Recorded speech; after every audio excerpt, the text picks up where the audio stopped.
I wanted to get involved in Mental Health Awareness Week because personally, paddling wise, I've had some challenges with my confidence and anxiety in paddling. So when I first started trying to white water kayak, I really struggled. Anxiety just took over my body. I wouldn't have it permanently, but in the build up to going white water kayaking, I would feel it in my body from a few days before. The morning of, I wouldn't be able to eat. I'd be physically heaving constantly, and some days I'd throw up as well by the side of a river. And it's really not a great way to start paddling a whitewater river. It just took over my entire body, my belly, just everything. But people don't talk about those feelings, especially with the theme being loneliness. One of my close family members passed away earlier in this year, and I think he was struggling with loneliness, and I regret not helping him more.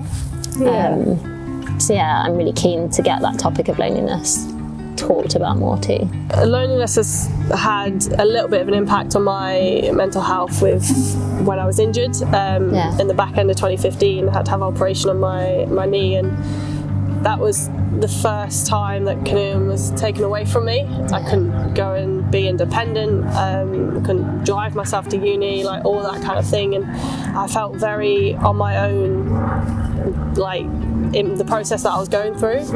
And I started to self-harm, and that was a very difficult time because that was the only way that I felt like I could deal with the way I was feeling. I hadn't quite realised how much I depended on paddling, and how much that helped with like taking out frustration or just being able to go and paddle freely and feel the water on my boat. And when that was taken away, I was very lonely because I was the only one going through what I was going through. Mental Health Awareness Week is it is a week that we focus primarily on it, but it should be focused on all year round. And I was very fortunate to do a piece around my story and my upbringing and my issues around self-harming and things like that, to do with a lot of it kind of sprung from being lonely in my household and having an injury and not being around people. I'm such a people person and team player, and that was all taken away from me, and that was